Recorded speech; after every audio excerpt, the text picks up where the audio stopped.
In die nuus vanaand, die regering sê hy gaan hoogstwaarskynlik teen die hofbeslissing appeleer wat sekere instellings van beerdkrag kwytskeld. Die man wie se verkoelde lijk in die Thabo Bester ontsnapping gebruik is in Bloemfontein te ruste gelê. En die Tygerberg se kinderkoor laat Suid-Afrika se vlag weer trots wapper in die buiteland.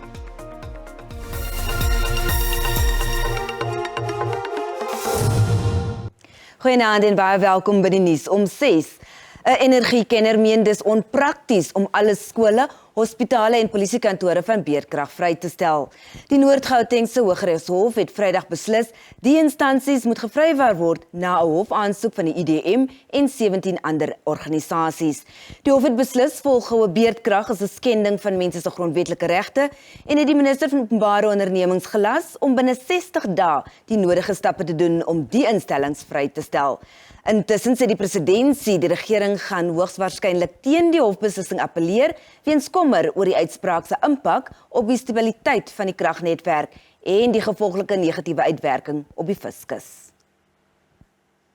'n Energiekenner vrees dit kan aanleiding gee tot intensiewer beerdkrag vir die res van Suid-Afrika. Sy sê nuwe infrastruktuur sal ook gebou moet word. It's not practical at all because if you have schools, you have clinics, hospitals, they're all embedded within the communities. And the networks, there are networks with medium voltage networks that go through that.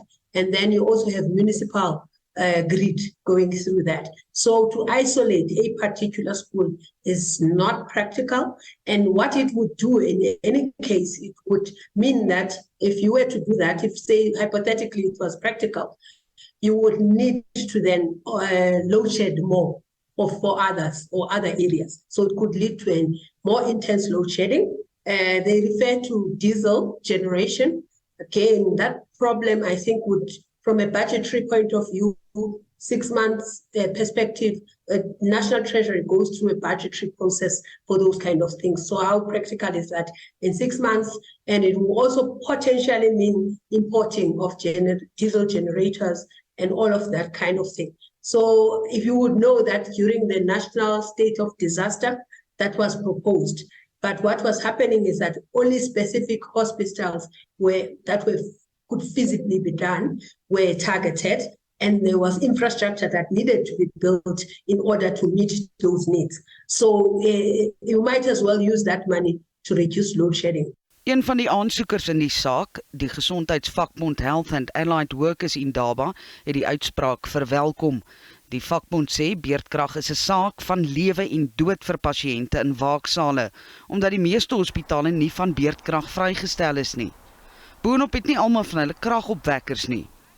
Die IDM-leier is tevrede met die uitspraak. The UDM welcomes the judgment on the case we took with other 17 other groups. Eskom sê hy bestudeer nog die uitspraak en die gevolge daarvan. Hy sal alle regsopsies oorweeg.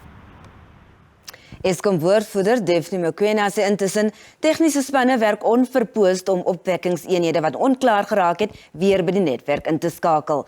Fase 6 beerdkrag is vanaf 4:00 vanmiddag tot verdere kennisgewing ingestel. Die verwagting is dat dit die res van die week sal voortduur.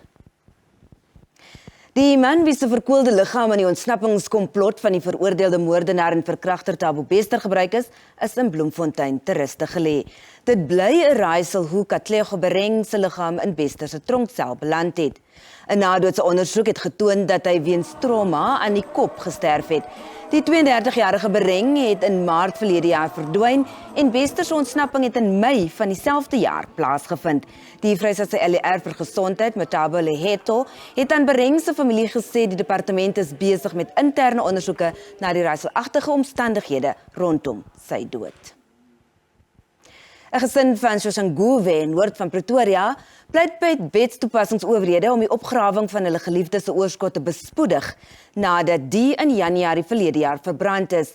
Die 32-jarige Sibusiso Sithebe is na bewering deur sy voormalige minnares Leratu en haar man Sibusiso Mahlangu vermoor om van versekeringspolisse te eis. Die egpaar het Mahlangu se dood toe vermoedelik met behulp van Sithebe se oorskot gevnyk. Die familie van Sibusiso Sitebe sê, hulle het hom laas op 31 Desember 2021 gesien.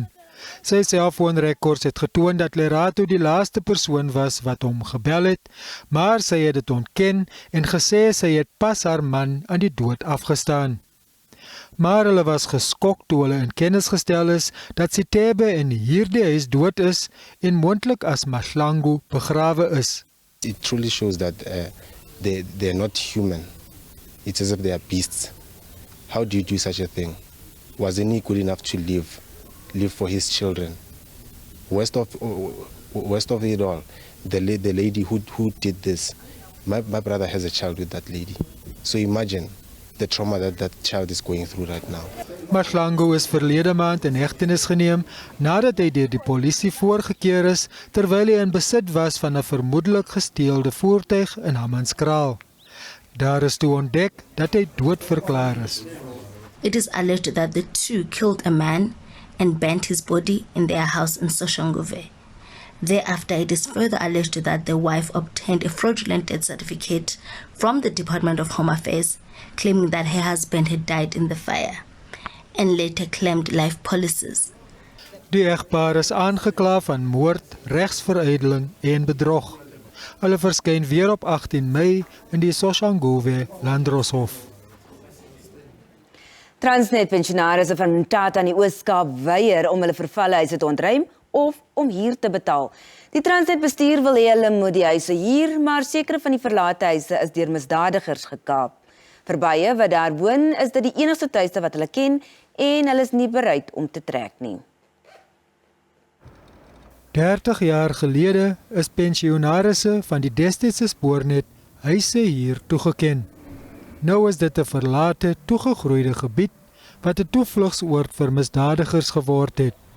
Die afgelope 2 jaar is meer as 20 mense hier beroof en sommige selfs vermoor. Die staatsbeheerde instelling besit steeds die huise, maar die pensionarisse wil volle eienaarskap oorneem. We in the Eastern Cape, which was then known as Transkei, we were first excluded from this deal, but later the management relented and decided to include us. They even wrote us letters informing us about the intended sale of the houses. Since then, we waited now with excitement. We waited with excitement for the acquisition of these houses, but we eventually met with a deafening silence. Van die inwoners is in die 80er jare hier gebore. Dit is die enigste tuiste wat hulle ken. Ons het hier groot geword en ons ken geen ander tuiste nie. Somtyds hoor ons gerugte dat Transnet ons wil uitsit en dit is nie goed vir ons kinders se geestestoestand nie. Die vervalle toestand van die huise wek groot kommer by die pensionarisse. The fences are falling, the ceilings are crumbling, the plank floors are crumbling in some houses. When it rains, the houses are leaking profusely because they are not maintained. Transnet was nie beskikbaar vir kommentaar nie.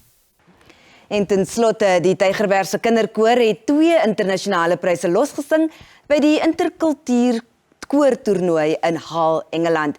Hulle het met die laure weggestap in die kindertoernooi en tweede geëindig in die geestelike ope afdeling. Die Engelsstemme het 4de klaargemaak uit 10.000 kore wêreldwyd wat aan interkultuur deelgeneem het. Hulle het goud verwerf in die ouderdomsgroep van 10 tot 16, asook die geestelike afdeling waaraan alle ouderdomsgroepe kon deelneem. Minister van Kultuursake en Sport, minister Andrew Maree, het vir die Tygerbergse kinderkoor geluk gewens met hulle 2 goue diplomas wat hulle by die onlangse Hull internasionale koorkompetisie in die Verenigde Koninkryk gewen het. Die Tygerbergse kinderkoor was die enigste koor van Afrika wat deelgeneem het uit 27 kore uit die wêreld. Hierdie prestasie beteken dat hulle kwalifiseer vir die internasionale koorspele wat in 2024 in Nieu-Seeland gehou gaan word. Minister Maree het vir die koor geluk gewens en ons wens hulle alle voorspoed toe met hulle voorbereidings vir die groot kompetisie in 2024. In 2018 het hulle welslae by die wêreldkoorspele behaal. That was a big surprise because we are equal voiced choir and we are competing in that section with choirs with tenors and basses that can make beautiful sound and very difficult music, and we came second. Die jong span hoop om volgende jaar aan die wêreldkoorspele in Nieu-Seeland deel te neem. Ook baie geluk van die Afrikaanse redaksie. Mooi naweek vir julle, op mooi week vorentoe. Totsiens.